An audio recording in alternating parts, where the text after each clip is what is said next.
Aujourd'hui, on parle de quoi, même? Tu as oublié, on parle du film Freaky.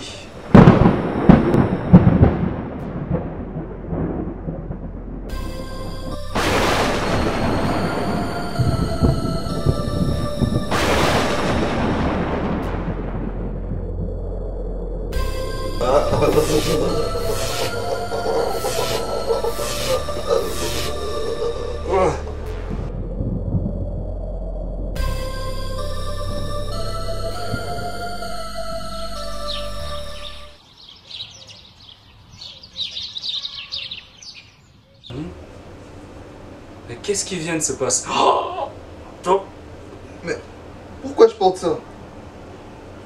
ah, on a échangé nos corps. Ouais, on a échangé nos corps. Mais pourquoi? Attends une minute. C'est arrivé quand on a commencé à parler. Quand j'ai dit qu'on devait parler du film Freaks. Alors ça voudrait dire qu'on devrait terminer la critique pour retrouver nos corps. En effet, j'espère que tu as raison, Mike. Ouais. On y va, Stewart. Booker, aide-moi, Booker! Tu pourrais la fermer. Booker! Salut tout le monde, j'espère que vous allez tous bien en ces temps difficiles. Moi c'est Mike F, votre présentateur préféré en compagnie de... Ouais, big up, c'est moi. de Stewart, vous l'avez bien compris, enfin, j'espère. Et aujourd'hui, vous l'avez compris, on va vous parler de Freaks, qui veut dire bizarre en français. Ok, parlons du film Freak. Le film est sorti aux États-Unis un vendredi 13 novembre 2020, car le film se déroule aussi un vendredi 13. Meilleur moyen de faire flipper. Normalement, le titre Freaky, c'est pour faire référence au film Disney, Freaky Friday, où une mère échangeait son corps avec sa fille. Regardez, j'ai des cheveux enfin. J'ai des cheveux. J'ai des cheveux. Ce film est réalisé par le studio Blumhouse. Ce nom, si ça vous dit quelque chose, c'est la majorité des films d'horreur que vous avez vus, ce sont toujours réalisés par Blumhouse. Ce sont des films qui ont marqué la plupart, un bon grand nombre de personnes. Des films comme Inside Use, American Nightmare, Paranormal Activity et bien d'autres. La réalisation et le scénario a été à la charge du réalisateur Christopher Landon, qui est un habitué du studio Blumhouse, vu qu'il a également participé au scénario du très bon Happy Birthday. Eh bien, trêve de bavardage. De quoi parle ce film? De quoi parle Freaky? Freaky raconte l'histoire d'une ado de 17 ans, pas très populaire, qui un soir, quand elle faisait la mascotte, vous voyez quoi, après un match, va être la cible d'un tueur en série ou serial killer si vous voulez. Celui-ci, en plantant la dague pour tuer la jeune fille, va provoquer un événement, c'est-à-dire bizarre. Ouais, d'où vient le titre? Quel événement me direz-vous? Eh bien, le tueur sera dans la peau de l'ado, la lycéenne, et la lycéenne sera dans la peau du tueur.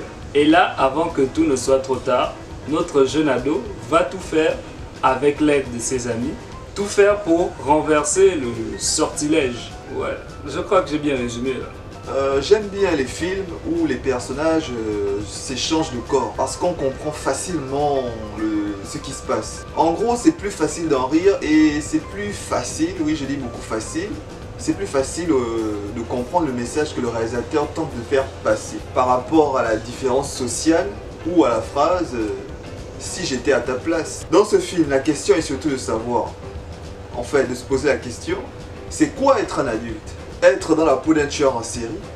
Être dans la peau d'un homme? Surtout, mais surtout, c'est quoi être courageux? Parce que là, on parle d'une ado qui n'arrive pas à avouer ses sentiments à sa mère, à sa sœur, mais surtout à un ado dont elle est follement amoureuse, son crush. Au début, même lorsque le tueur s'en prend à elle, on a l'impression qu'elle est un personnage secondaire que l'on tue au tout début du film. Et là, c'est ce que le film fait en l'obligeant à échanger son corps en devenant plus mature.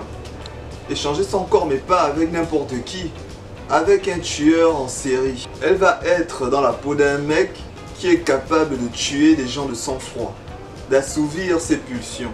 Et elle va devoir prendre son courage à deux mains pour affronter un tueur en série, c'est-à-dire la crème de la crème. Ouais, le gars est surnommé le boucher, je crois. Bref, c'est ce que j'aime dans le film. Le film ne se prend pas trop au sérieux.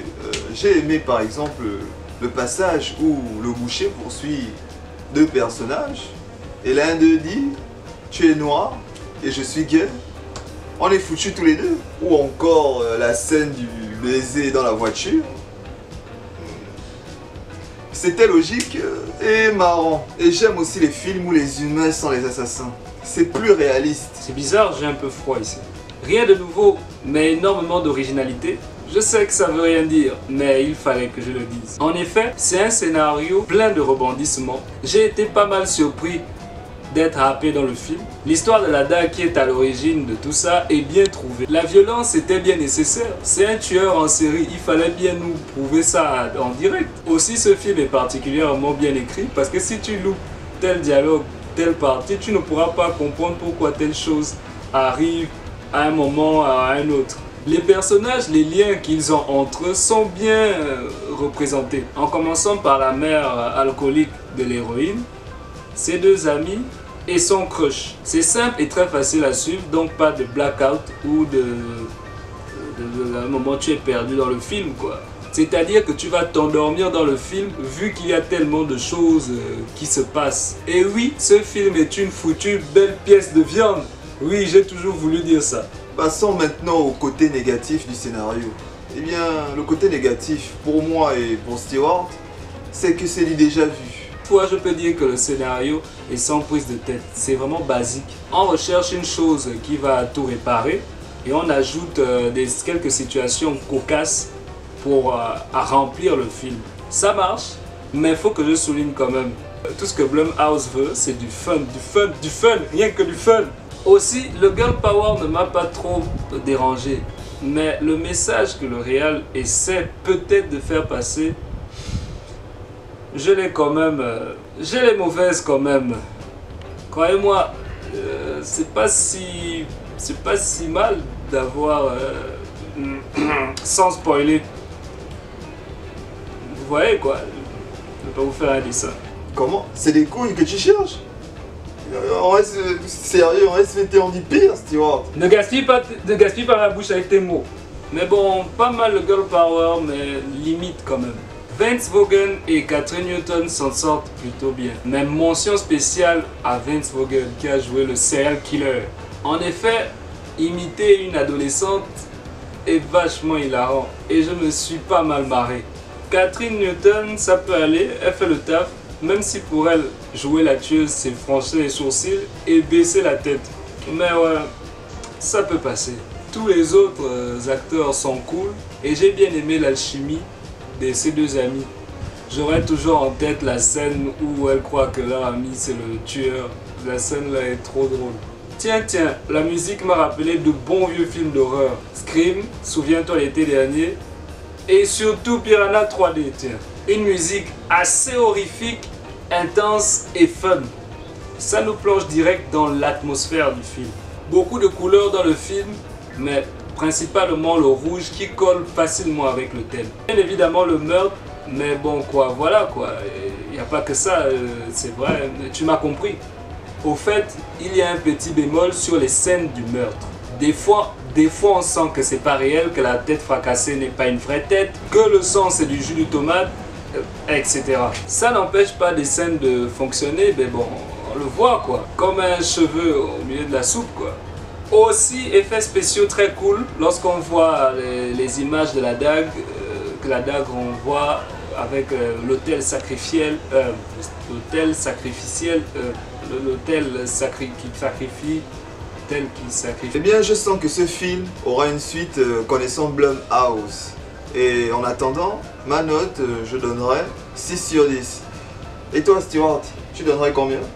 Moi, je mettrais aussi la même note. Je mettrais aussi un 6 sur 10, quand même. Ouais, c'est cool, c'est sans prise de tête, voilà quoi. Et on se dit, on fait comme ça. Ouais.